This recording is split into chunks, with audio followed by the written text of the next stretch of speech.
Pemirsa, informasi lainnya, Ombudsman RI mengumumkan hasil penyelidikan pagar laut Tangerang yang kerap menuai polemik. Kepala Perwakilan Ombudsman RI wilayah Banten, Fadli Afriyadi, mengatakan pemasangan pagar laut ini karena adanya upaya untuk menguasai wilayah laut. Terjadi juga yang di Kohat, tapi kan tetap timbul. Jadi kita mendorong agar aparat penegak hukum mengusut tuntas indikasi pidana tersebut. Ya, ini indikasinya, dan tentu saja terkait dengan pengajuan perizinan dan segala macam itu tentu harus didalami lagi. Ya, karena ini melibatkan 16 desa dari 6 kecamatan yang mengajukan surat untuk dilakukannya pengukuran dan pemastian apakah itu memang dilakukan ada di area laut atau bukan. Nah, kami juga mencatat ada beberapa indikasi pidana yang lainnya. Yang pertama, sebagaimana kita tahu, itu pagar tidak berizin, ya, potensi dampak terhadap lingkungan, gangguan ketertiban umum, kerugian masyarakat yang kami perkirakan minimal adalah sebesar 2,4 miliar, adanya upaya penguasaan ruang laut yang dibuktikan dengan beberapa dokumen yang kita peroleh, dan adanya peredaran 2 surat yang diduga palsu yang digunakan untuk mendukung upaya pengajuan mendapatkan wilayah ruang laut tersebut. Ya, jadi kita berharap dan berkeyakinan ini indikasi kuatnya pagar laut itu motifnya. Ratusan tenaga kerja honorer dari berbagai daerah berunjuk rasa di depan gedung DPR RI pagi tadi. Mereka menuntut kenaikan status honorer menjadi penuh waktu. Dalam orasinya, massa menolak skema pegawai pemerintahan dengan perjanjian kerja paruh waktu karena tidak akan bisa mensejahterakan pegawai. Selain menuntut kenaikan status dari honorer menjadi penuh waktu, demonstran juga meminta agar tahapan pemberkasan calon P3K tidak dipersulit. Sama seperti yang diterima pada saat honor. Teman-teman itu, Mbak, ada yang 18 tahun, 20 tahun, 30 tahun, honornya 250.000. Kan begitu? Maka kami sepakat pergerakan aksi ini satu, untuk mengawal Undang-Undang nomor 20 tahun 2023. Kita tolak edaran Kemenpan RB nomor 16 tahun 2025. Karena itu bukan solusi. Karena itu bukan jawaban. Kami hanya minta kepastian sesuai. Aksi berbeda digelar di sekitaran Silang Monas, Jakarta Pusat. Sejumlah perwakilan dosen dari berbagai daerah menuntut tunjangan kinerja atau TUKIN tahun 2020-2024 yang tidak cair. Aksi ini diikuti perwakilan dosen dari berbagai daerah, di antaranya di Sumatera Barat, Jawa Timur, Kepulauan Riau, dan Lampung. Para dosen ini berharap dengan melakukan aksi ini, pemerintah mendengarkan tuntutan terkait tunjangan dosen ASN dan bisa segera memenuhinya. Akan diarahkan oleh Bapak Irwan, beliau dari Sulawesi. Sudah harus dipasang. Polemik pagar laut terus bergulir hingga kini. Terbitnya sertifikat HGB di kawasan pagar laut Tangerang membuat Kades Kohot Arsin bin Tarsin menjadi pihak yang paling dicari. Lalu benarkah alasan penerbitan sertifikat HGB pagar laut karena kawasan tersebut sebelumnya merupakan kawasan tambak?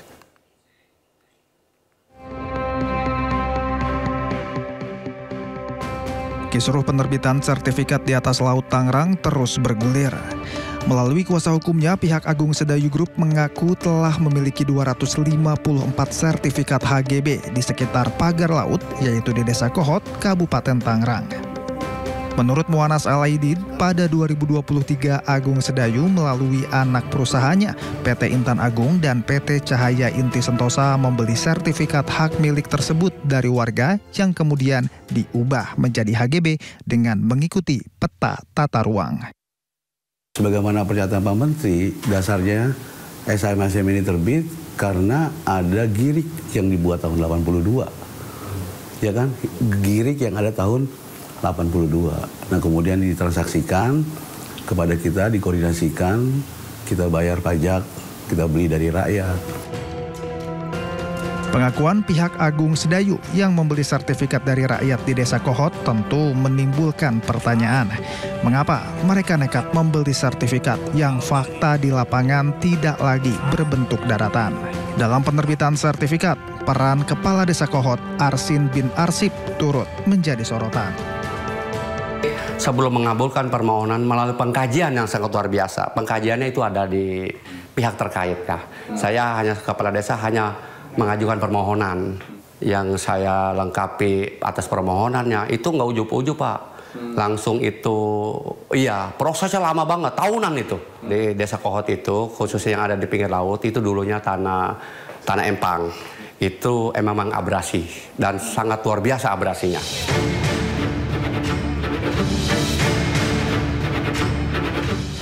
Diketahui pembangunan pagar laut ini dimulai sejak Juli 2024, namun baru viral pada Januari 2025. Hingga kini, belum ada kepastian siapa pihak yang benar-benar bertanggung jawab atas pembangunan pagar laut di Tangerang ini. Menteri Koordinator Infrastruktur dan Pembangunan Kewilayahan Agus Harimurti Yudhoyono melalui staf khususnya Herzaki Mahendra menyebut ada dugaan penyalahgunaan wewenang dalam penerbitan sertifikat pagar laut di Tangerang. Menko AHY mendorong agar dilakukan investigasi dan hasilnya disampaikan pada publik. Melihat perkembangannya, ada dugaan penyalahgunaan wewenang di tingkat kantah maupun kerja juru ukur terkait soal terbitnya SHM dan SHGBIT. Jadi perlu diteliti lebih lanjut mengapa pemerintah daerah juga bisa mengeluarkan PKKPR, persetujuan kesesuaian kegiatan pemanfaatan ruang, dan RTRW, rencana tata ruang wilayah, padahal fisiknya adalah laut. RTRW Provinsi Banten dan PKKPR dari Bupati Tangerang ini konon dijadikan rujukan oleh Kepala Kantah sebagai dasar diterbitkannya SHM atau SHGB. Sementara Wakil Ketua DPR RI Sufmi Dasko menyerahkan penyelidikan pelaku pemasangan pagar laut di Pantai Tanjung Pasir, Tangerang, Banten kepada Kementerian Kelautan dan Perikanan. Terkait soal sertifikat HGB pagar laut, pihaknya telah mendapat kepastian dari pemerintah yang akan mencabut sertifikat tersebut. Isu-isu pada saat ini kan bukan terjadi pada saat pemerintah Pak Prabowo seperti pagar laut, dan kami dari DPR juga sudah menerima statement dari pemerintah bahwa mereka akan tegas membatalkan sertifikat yang ada.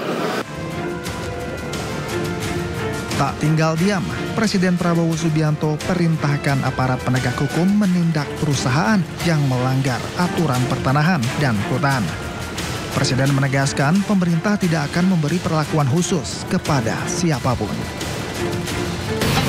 Untuk menegakkan hukum dan aturan khususnya bagi perusahaan-perusahaan yang melanggar.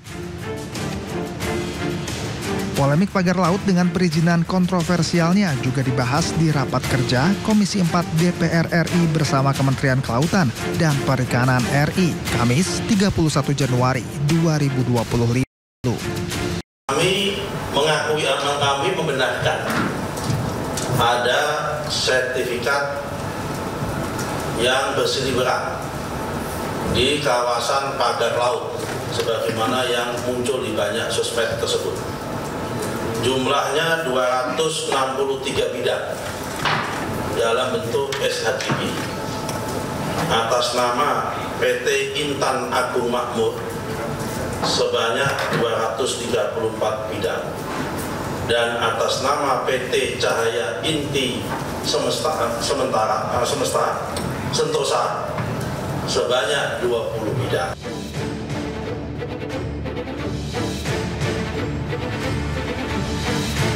Namun, tanpa adanya kesesuaian kegiatan pemanfaatan ruang laut atau KKPRL, maka setiap pembangunan akan dianggap ilegal dan akan dikenakan sanksi. Apalagi jika ada sertifikat di dasar laut, maka dipastikan ilegal. Ya, secara yuridis kan harus ada yang mengakui siapa yang punya dan seterusnya dan seterusnya dan seterusnya. Tadi saya mendapatkan press conference juga dari Menteri ATR BPN bahwa sudah ada sertifikat yang ada di dalam laut. Saya perlu sampaikan kalau di dasar laut itu tidak boleh ada sertifikat. Jadi itu sudah jelas ilegal juga. kita dapatkan data awal ini sejak tahun 2023. Ya tentunya semua yang sudah disahkan ketika itu kan sudah berlaku sebelumnya begitu. Tetapi juga memang ada ketentuan sebelum 5 tahun. Kalau memang ternyata ada yang tidak sesuai, baik itu ada yang tidak sesuai atau cacat baik prosedur maupun material, apalagi kalau ada cacat hukumnya, itu maka harus segera dievaluasi, bahkan dicabut apakah itu SHM atau HGB, dan kita akan lihat secara utuh ya, karena ini juga terkait dengan masyarakat dan hukum di negara kita. Pemerintah pun tegas melakukan pembongkaran pagar laut di Tangerang sejak Senin 18 Januari 2025. Karena dipastikan sertifikat di luar garis pantai, apalagi dalam bentuk bukan tanah, adalah cacat prosedur dan material. Tidak boleh di dalam luar garis pantai itu menjadi private property. Karena yang namanya pantai adalah common land. Kalau toh dia bentuknya tanah, apalagi ini bentuknya tidak tanah, maka itu adalah tidak bisa disertifikasi. Karena itu kami memandang bahwa sertifikat tersebut yang di luar garis pantai adalah cacat prosedur, cacat material.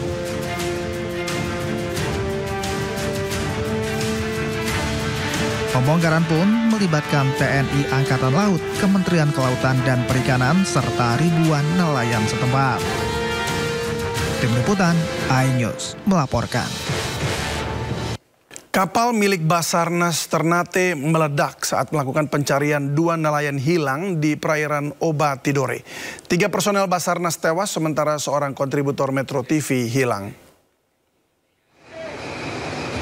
Jenazah 3 personel tim SAR gabungan berhasil dievakuasi setelah kapal KN Pandu Dewanata milik Basarnas Ternate meledak. Korban tewas merupakan seorang anggota Polairut dan 2 personel Basarnas. 7 orang lainnya selamat dirawat di 2 rumah sakit. Seorang kontributor Metro TV masih dalam pencarian. Kapal milik Basarnas berisi 11 orang termasuk wartawan mengalami mati mesin dan meledak saat melakukan pencarian 2 nelayan asal desa Gita yang hilang.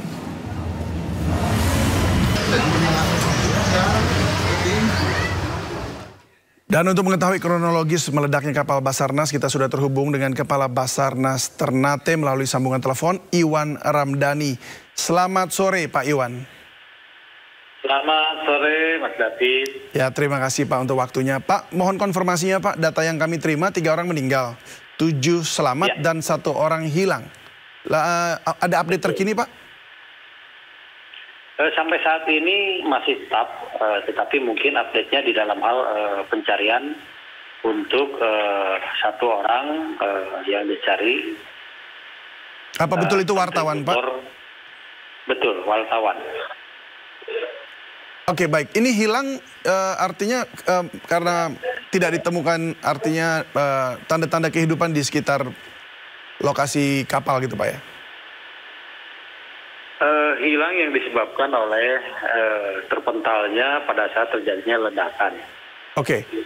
Nah, sampai saat ini 1 orang yang masih dalam pencarian begitu. Nah, satunya adalah 1 orang wartawan kontributor TV nasional. Baik. Untuk yang 7 terluka dirawat di mana Pak? Untuk yang 7 terluka, yang 5 orang sudah pulang, sementara yang 2 orang masih dirawat karena mengalami dislokasi di RSUD Umum Ternate. Rumah Sakit Umum Ternate, baik. Ini kronologisnya seperti apa Pak awalnya sih Pak? Kalau kronologis awal, kami sedang melakukan misi pencarian dan pertolongan terhadap 2 orang nelayan yang mengalami mati mesin di wilayah Pulau Gita. Nah, pada saat kami sedang melaksanakan pencarian, sekitar 10 menit lagi sampai ke pihak korban yang kita cari, terjadilah ledakan yang menyebabkan terpentalnya semua personil yang ada dalam RIB tersebut atau RIB tersebut. Nah, hasil investigasi ini apa penyebab ledakannya, Pak? Sampai saat ini kami belum memastikan apa hasil penyebabnya karena ini membutuhkan waktu dan investigasi yang akan nanti datang tim investigasi dari Jakarta untuk memastikan kira-kira penyebabnya apa, seperti itu. Baik, ini di gambar ada kapal Basarnas, tapi ini boat. Apakah yang ini yang meledak, Pak? Kapal Basarnas yang RIB yang sekitar 12 meter bukan yang besar. Yang 12 meter ya? Iya. Apakah memang membawa alat yang rentan meledak begitu, Pak? Bahan-bahan tidak ada. Hanya personil saja dengan perbekalan makanan dan minuman. Baik. Apakah ada kemungkinan nabrak karang barangkali atau sesuatu yang keras sehingga terjadi benturan dan meledak gitu, Pak? Sepertinya kita belum tahu apakah menabrak karang atau penyebabnya apa, dikarenakan ya kami nanti akan menginvestigasi khusus dari tim investigasi yang dari Jakarta begitu. Baik. Apakah pihak keluarga sudah mengambil jenazah yang 3 orang? Pada saat kita melakukan evakuasi sampai di dermaga, keluarga korban langsung ada di dermaga dan langsung setelah dari dermaga ke rumah duka masing-masing korban tersebut. Oke, baik. Lalu bagaimana dengan baik itu keluarga pihak dari Basarnas, demikian juga Pak Polairut, penanganannya seperti apa maksudnya untuk mereka yang kehilangan? Ya kita berusaha menenangkan dan memang pada prinsipnya mereka sedang menjalankan misi kemanusiaan yang terjadi kecelakaan sehingga tidak bisa diprediksi dan kita hanya bisa menenangkan dan memberi semangat. Sudah barang tentu bahwa ini adalah sebuah kejadian yang memang sudah takdir Tuhan dan pada prinsipnya menerima semuanya karena memang kami sudah memang dengan resikonya seperti itu. Baik, sementara itu untuk yang hilang, Pak, itu pencariannya akan sampai kapan, Pak? 7 hari ke depan, Pak. Oke, standarnya Pak ya, seperti pencarian pada umumnya, 7 hari ke depan ya. Pihak mana saja Pak yang akan berkoordinasi dengan Basarnas untuk mencari orang yang hilang? Unsur yang terlibat diantaranya kami, Basarnas sendiri, yang kedua Polairut Provinsi Maluku Utara, yang ketiga KUPP Maluku, yang keempat TNI AL, yang kelima para nelayan. Baik. Seperti itu. Pak Iwan Ramdhani, kami berharap memang rekan wartawan juga ditemukan, lalu kemudian yang sakit juga segera sembuh. Tapi terima kasih Kepala Basarnas Ternate sudah berbagi bersama kami di Sindo Sore. Selamat bertugas, kami tunggu update selanjutnya, Pak. Salam sehat selalu. Baik, terima kasih. Sementara itu, Kepala Staf Angkatan Darat Jenderal TNI Maruli Simanjuntak menyampaikan arahan Presiden Prabowo Subianto terkait ketahanan pangan dan evaluasi proses program makan bergizi gratis dan kesehatan masyarakat. Jenderal Maruli menyampaikan hadirnya Presiden Prabowo meski secara virtual dengan fokus pada ketahanan pangan. Di antaranya hasil pengelolaan lahan tidur bisa betul-betul ditampung oleh Bulog dan juga memastikan harga itu bisa dibeli dengan harga yang baik untuk petani, juga baik untuk pengusaha. Selain itu, perwira tinggi Jebolan Baret Merah ini juga menjelaskan bahwa TNI Angkatan Darat sudah membangun fasilitas dapur untuk makan bergizi gratis dan melakukan evaluasi proses yang harus diperbaiki. Jadi kami sudah menyiapkan lahan, pembangunan dapur, bagaimana berkoordinasi, mencari data anak sekolah, mencari data ibu hamil, bagaimana mendistribusinya dengan apa yang kami miliki. Itu sudah sekarang tuh kalau tidak salah ada 240-an yang sudah berjalan. Itu hampir di semua titik kami aktif. Termasuk yang di Papua tadi, itu mungkin dominan kita yang kerjakan. Nah, Tadi juga sempat disinggung oleh, mungkin nggak tahu dengar nggak pengarahan dari Pak Luhut, bahwa di proses-proses ini ada segala macam kekurangan. Saya kira ini sudah sangat luar biasa bisa diselenggarakan di 200 sekian titik dalam waktu 3 bulan di kondisi Indonesia yang seperti ini. Dan Presiden akan mengupayakan dalam 1 tahun ini akan semaksimal mungkin. Itu. Jadi pemirsa, kita ke informasi lainnya. Presiden Prabowo Subianto melakukan inspeksi mendadak ke kantor Kementerian Pertanian. Prabowo melakukan rapat mendadak dengan Menteri Pertanian Amran Sulaiman.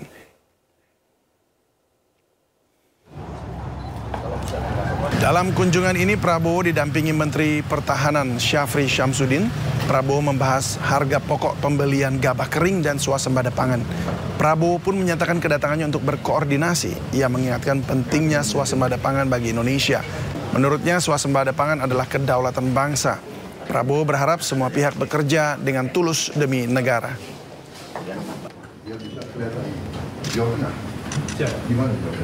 Sebelumnya Presiden Republik Indonesia Prabowo Subianto melakukan inspeksi mendadak ke dapur umum di Rawamangun, Jakarta Timur. Hal ini dilakukan Presiden untuk meninjau langsung pelaksanaan program makan bergizi gratis. Selain melihat langsung keseluruhan proses produksi makanan, Presiden juga berbincang dengan sejumlah petugas dan juru masak. Presiden juga ikut memeriksa menu yang akan dikirimkan ke sekolah-sekolah untuk dinikmati para pelajar.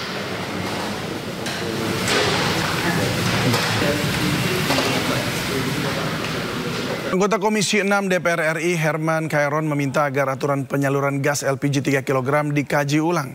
Aturan baru yang menghentikan distribusi gas LPG bersubsidi dari pangkalan ke pengecer akan berdampak pada ketersediaan gas di tingkat pengecer serta menimbulkan kelangkaan gas LPG 3 kg.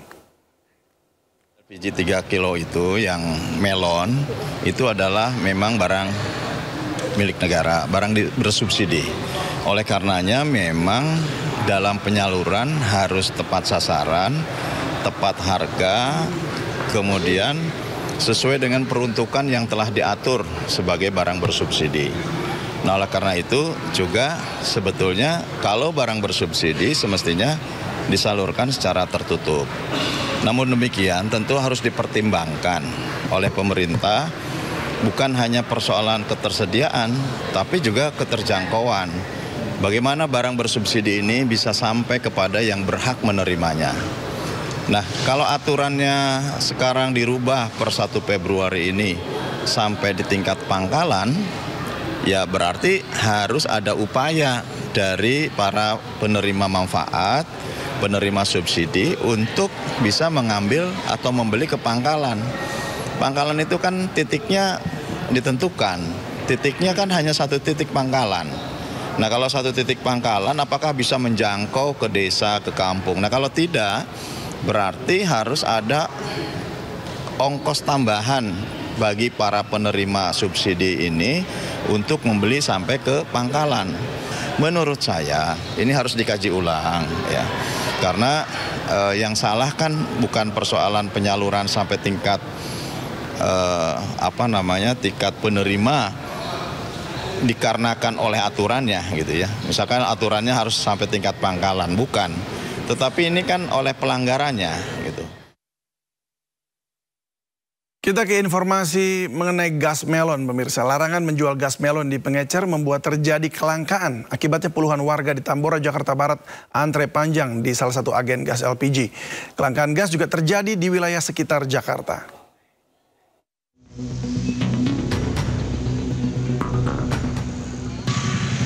Warga di kawasan Tanah Serial, Tambora, Jakarta Barat ini rela antre berjam-jam demi mendapatkan gas melon 3 kg yang mengalami kelangkaan.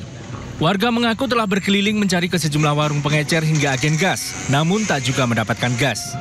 Kelangkaan ini juga diikuti dengan kenaikan harga gas dari Rp18.000 per tabung kini menjadi Rp23.000 per tabung. Ini udah ada berapa jam ngantrinya, Pak? Ada 5 jam, Pak. 5 jam. Ini memang langka, Bang. Masalah gas LPG 3 kilo ini. Iya, Pak, susah, Pak. Kalau yang biasa kan 18. Nah, saya biasa beli sama di warung, saya 20.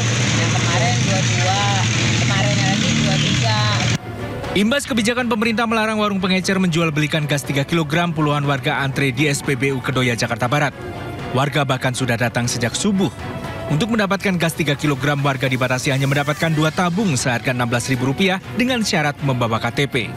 Namun tak sedikit warga yang sudah antre kecewa karena tidak mendapatkan gas 3 kg.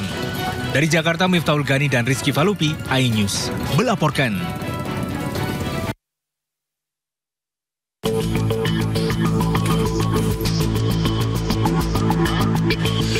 Antrian panjang ratusan warga mengular untuk mendapatkan gas LPG 3 kg di sebuah agen gas LPG di Kota Bumi Pasar Kemis, Kabupaten Tangerang. Warga mengeluhkan kelangkaan gas melon yang sudah hampir sepekan. Jikapun ada pembelian dibatasi. Warga bahkan kebingungan berkeliling ke sejumlah agen, namun nihil. Mana aja Bu tadi? Udah nyampe Apatan, sampai Kota Bumi, mau. Terus? Nggak ada. Antrian panjang warga juga terlihat di pangkalan gas Jalan Cekeraya, Pondok Aren, Tangerang Selatan. Sejumlah warga bahkan antre sejak subuh dengan pembelian dibatasi. Gitu. Iya, udah 3 hari nggak dapat tuh. Oh, Bapak udah 3 hari nggak dapat. Emang di sini tuh dijatahin atau gimana? Dijatah dua-dua. Kelangkaan gas LPG 3 kg mulai terjadi sejak pemerintah melarang pengecer menjual LPG subsidi. Tim kontributor iNews melaporkan. Ratusan pekerja migran Indonesia kembali dideportasi oleh pemerintah Malaysia melalui 2 pelabuhan di tanah air, yakni Pelabuhan Dumai Riau serta Pelabuhan Tanjung Pinang. Para PMI yang dideportasi tersebut sebelumnya telah menjalani hukuman penjara di Malaysia.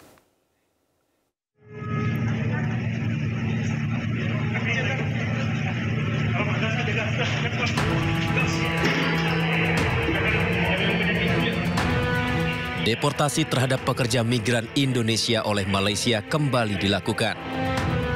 Sebanyak 158 PMI dideportasi dari Pelabuhan Melaka, Malaysia, menuju 2 pelabuhan di tanah air, yakni Pelabuhan Internasional Dumai Riau dan Pelabuhan Internasional Tanjung Pinang.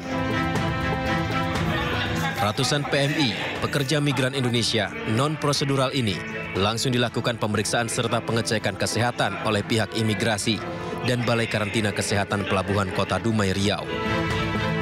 Petugas pos pelayanan perlindungan pekerja migran Indonesia akan terus membantu dan memfasilitasi pemulangan para PMI hingga sampai ke daerah asalnya masing-masing.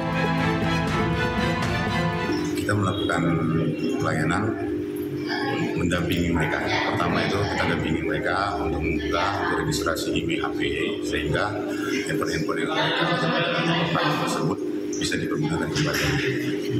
Setelah itu kita akan bawa kembali ke rumah ramah kita, rumah ramah PMI untuk kita lakukan fasilitasi. Ratusan PMI yang telah dideportasi oleh pemerintah Malaysia ini sebelumnya telah menjalani hukuman penjara di Malaysia. Mereka tertangkap saat bekerja karena tidak memiliki surat resmi untuk bekerja di Malaysia. Dari Dumai Riau, Dedi Iswandi, iNews melaporkan. Terima kasih Anda masih bersama kami di Sindo Sore. Presiden kelima Republik Indonesia Megawati Soekarno Putri memenuhi undangan Lembaga Kemanusiaan Unbroken Kids Alliance. Lembaga kemanusiaan ini berfokus pada perlindungan dan pemberian bantuan untuk anak dan petugas medis yang menjadi korban perang.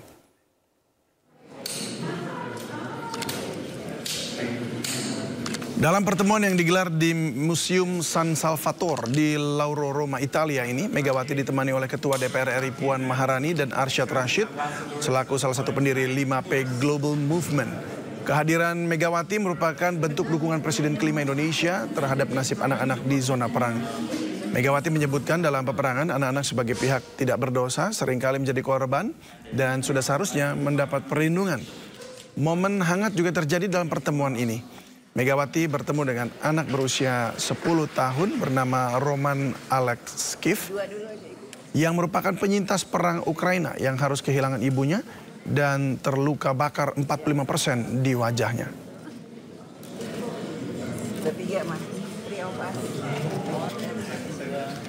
Informasi lainnya pemirsa, isak tangis orang tua dan keluarga menyambut kedatangan jenazah seorang remaja tenaga kerja Indonesia yang meninggal dunia akibat kecelakaan kerja saat membangun jembatan di Hiroshima, Jepang.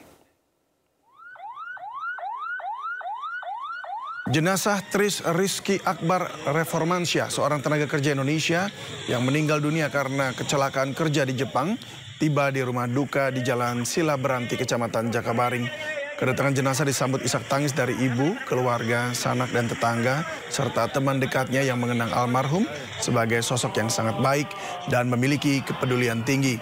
Jenazah diberangkatkan dari Jepang, diiringi pengantar dari Kementerian Ketenagakerjaan serta perwakilan perusahaan tempat korban bekerja.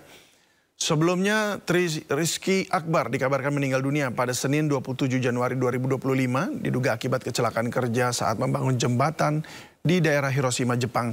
Usai tiang jembatan setinggi 20 meter ambruk dan menimpa tubuh korban.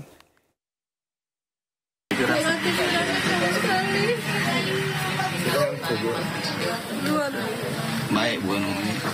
Peduli sama mama, sama ibunya, peduli sama keluarga. Bukan peduli sama keluarga, sama kawan-kawan kesehatan yang sudah datang ya. Peduli. Semua jenazah ini sudah diterima secara utuh dan dokumennya sudah diserahkan ke pihak keluarga. Untuk apa fasilitasnya untuk korban almarhum? Santunan atau tali kasih? Langsung dari pihak dipandang kementerian langsung. Pemirsa, Timnas Futsal Argentina berhasil keluar sebagai juara dalam turnamen futsal internasional 4 Nations World Series 2025 setelah menahan imbang Timnas Jepang pada pertandingan terakhir dengan skor 1-1. Sementara itu, Timnas Garuda berhasil mencetak sejarah sebagai runner-up setelah berhasil melibas lawannya Arab Saudi dengan skor meyakinkan 3-0.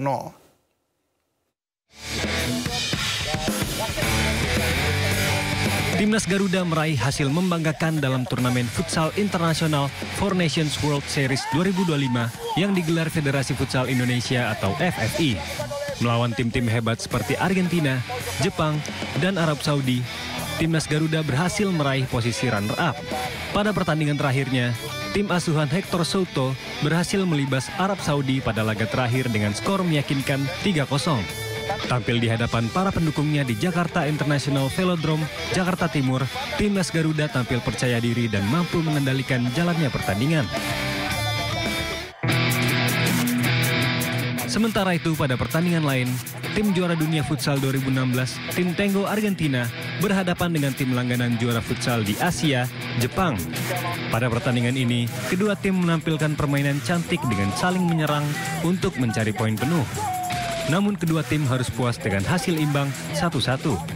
Hasil ini cukup memastikan bagi Argentina untuk keluar sebagai juara turnamen futsal 4 Nations World Series 2025 setelah memuncaki klasemen dengan 7 poin. Disusul posisi runner-up Timnas Futsal Indonesia dengan poin 6 dan Timnas Jepang di posisi 3 dengan 4 poin. Sementara Arab Saudi harus puas di posisi terakhir tanpa membawa pulang poin dari turnamen ini. Tim Liputan iNews melaporkan. Ya, pemirsa, bijaklah dalam bermedia sosial. Viral, seorang karyawan BUMN di Pangkal Pinang mengunggah video yang dinilai menghina pasien BPJS Kesehatan. Video itu pun langsung menuai kecaman warganet. Ngantri ya, Dek. BPJS ya. Video ini diunggah oleh Weni, pegawai BUMN PT Timah Pangkal Pinang, Bangka Belitung. Memakai seragam tempatnya bekerja, Weni melontarkan kata-kata menyindir pegawai honorer peserta BPJS Kesehatan. Dalam video ini, Weni mengaku bangga sebagai pasien prioritas sehingga tidak perlu antre seperti peserta BPJS Kesehatan. Pasien honorer ya. Ngantri deh, pasien prioritas. Video ini pun viral dan mendapat kecaman dari warganet. Untuk pihak-pihak yang terganggu atas video atau VT yang saya buat, konten-konten yang saya buat, mungkin saya mau minta maaf karena konten tersebut tidak ada kaitannya dengan atau tidak ada niat buat menyinggung profesi atau organisasi tertentu. Menanggapi rekaman video pegawainya yang dinilai menghina karyawan honorer peserta BPJS Kesehatan, PT Timah telah memberi teguran dan akan memberi sanksi kepada pelaku. Dari Pangkal Pinang, Bangka Belitung, Haryanto, iNews melaporkan.